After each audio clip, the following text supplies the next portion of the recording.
855, Joe and Evan in the midday, 877-337-6666 is the phone number. How about Rob in New Rochelle on the fan? Hi, Rob. Hey, boys, great work. A couple of things first. You know that Empire State Lightning stuff? You know what's behind that? What's that? Blasio. He probably roots for the Patriots. He thinks the Eagles play in New York. That's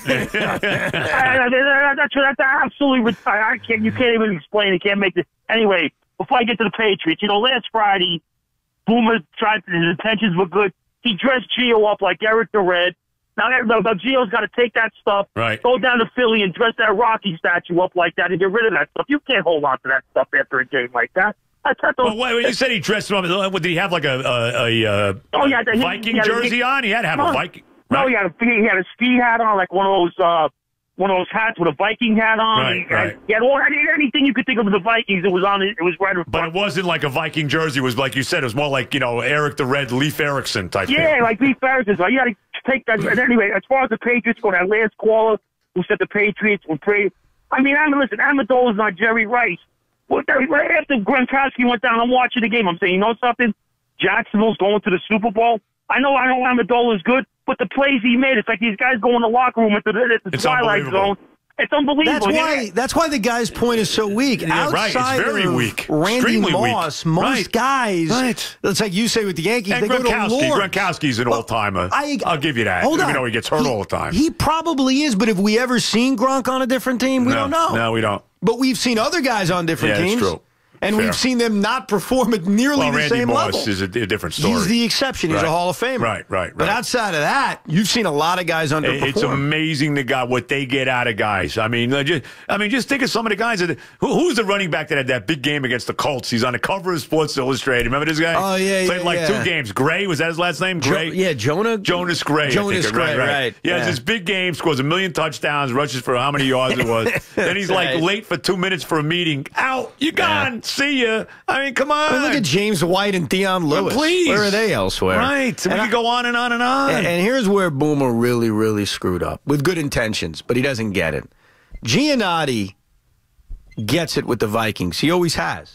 All right? He's always been negative. He's always been like, the worst is going to happen. Right. How could he not? And Boomer convinced him to change that approach before that title game, maybe because of the miracle in Minneapolis. Right, whatever. And G should have known better. Because all the Vikings did was set it up for a kill. Yeah. Because not only did they get annihilated in the NFC title game after this miraculous win, the Super Bowl is in Minnesota. No doubt about it. It's the ultimate insult. And the fact that they were a 3-point favorite on the road, you had to be a little leery of that. Let's be honest. And the Viking fan in general almost forgot who they were. Yeah. It's like they forgot. Yeah. It's like they forgot they were the Vikings. Well, look, you know what? In fairness to G, look, it's happened to me. You know that. As negative as I am, now we're like a game from the Super Bowl over in the playoffs. Now all of a sudden I'm like, I'm like, I should know better. Right. I'm a complete ass for being this way.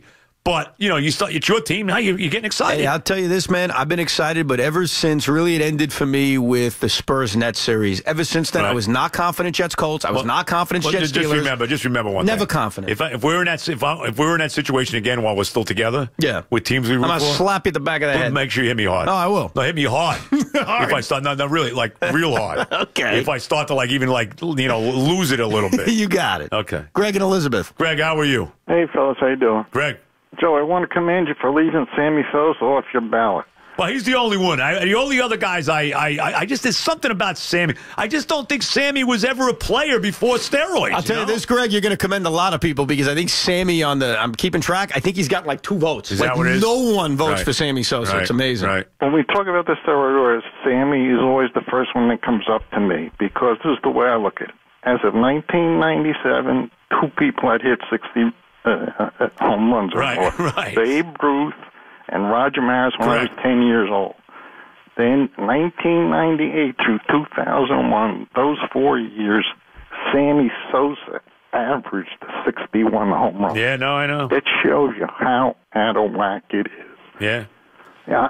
And I'm just the opposite of you, Joe. I would think I wouldn't let any of those steroids. Well, to me, the guys that I voted for, okay, all 3 of these guys I voted for, Barry Bonds, Roger Clemens, and Manny Ramirez, to me, all these guys were terrific players before they started doing steroids. Sammy Sosa, to me, is a complete product of steroids. Yeah, I think that's why he takes a beating. Now, you also voted, if you want to include him on the steroid list, even though he denies it, Gary Sheffield. I voted for him, too. Voted for. I did vote for him. Well, because when you look at Gary Sheffield's numbers, they are phenomenal. He's a tremendous hitter. And he never struck out. Never. Which is incredible. And just a tremendous hitter. There's a handful of people that voted for Sammy Sosa. G, who we were just talking about, voted for Sammy Sosa.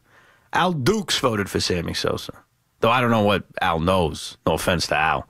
John Bogan, who I like, who works here, voted for Sosa. He voted for Sosa? But it's a very low number. Yeah. Like, he will end up, I'm not going to give all the results, but he will end up way down the list. Right.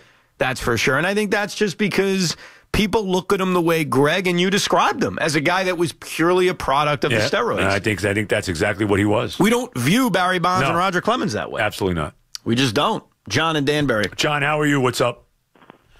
Hello. John, how are you? Have you guys focused on the fact that if the Giants don't take a quarterback at 2, that quarterback's going to fall to the Jets at 6? Not necessarily. Not really. Denver. There's nobody between them that's going to take a quarterback. Denver would. They're at 5. Oh, yeah, you're right. And not only Denver, John, teams can trade up. Sure. Don't ignore that. Don't ignore the fact that the Buffalo Bills could trade up. They could. How do you know? They've got plenty of assets. Need a quarterback. There's no doubt. No doubt. And they've got the assets to do it. Robert and Harlem on the phone. Robert, how are you? Hey, Joe and Evan, how y'all doing? I'm glad I'm able to get you guys. Robert, we appreciate you calling. Thanks for calling. Yeah, listen, I spoke to you guys once before about, New England. And one thing I'm going to say about New England, like, I always thought Tom Brady was a great quarterback because I have him in my top 6 of my favorite quarterbacks in there. But the thing is with Tom Brady, and I agree with what Mike Francesa was saying because he was on the Good Morning Football. Right. He made it say, I'm still around. And they were saying, they was asking him who's the clutch out of Montana and him. He said, look, Tom Brady is a great quarterback. He said it's hard for him to say he's the greatest because he wasn't even the greatest during the regular season when he played with Peyton Manning. Peyton Manning was the greatest quarterback in regular season. He said, as far as clutch, he said he would take Montana because Montana never lost a game. Whether Brady won 6 or 5 Super Bowls, Montana never lost. You know what? I never lost a Super Bowl. I totally disagree with that point, and it's something that's used against LeBron, too. So if you get to more finals or more Super Bowls, but you lose 1 or 2, you penalized as compared to getting to fewer but never losing because you've got that cloak of invincibility? And Montana did lose a few games. Ask the Giants. No, of Giants course. beat him in the playoffs a number of times. But he didn't lose in the Super Bowl. What does that mean? Terry Bradshaw didn't lose in the Super Bowl either. I know. I know, but I'm just saying. I'm just throwing it out there. It's overrated. Troy Aikman never lost in the Super Bowl either. Overrated. He only won 3. I'd say only. But, you're right.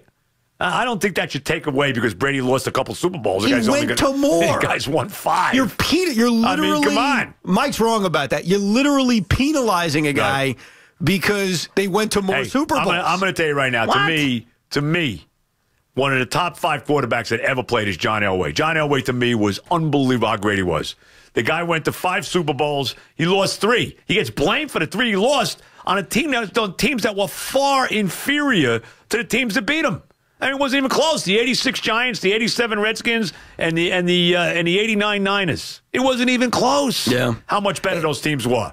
But that doesn't mean Elway wasn't one of the greats of all time. No, of course. And one other thing about Manning and Brady in the regular season. Tom Brady led the league in touchdowns 4 times. Peyton Manning led the league in touchdowns 4 times. Peyton Manning in his rookie year led the league in interceptions. Tom never did that. So I don't even think the numbers tell you Peyton Manning's been that much better in the regular season than Tom Brady. And I would look, in all due respect to Peyton Manning, there's no doubt Hall of Famer, first ballot, great quarterback, one of the greats of all time. If I'm having one game to win, I'm taking Brady. Well, here it is. I'm taking Brady. 14-13, 27-9, which is better. Yeah. And you know what I'm saying? Right. That's their playoff record. Right. And 27. And what was Manning? 2-2 in Super Bowls, right? 2-2 in Super Bowls. Yeah. And so far, Brady's 5-2.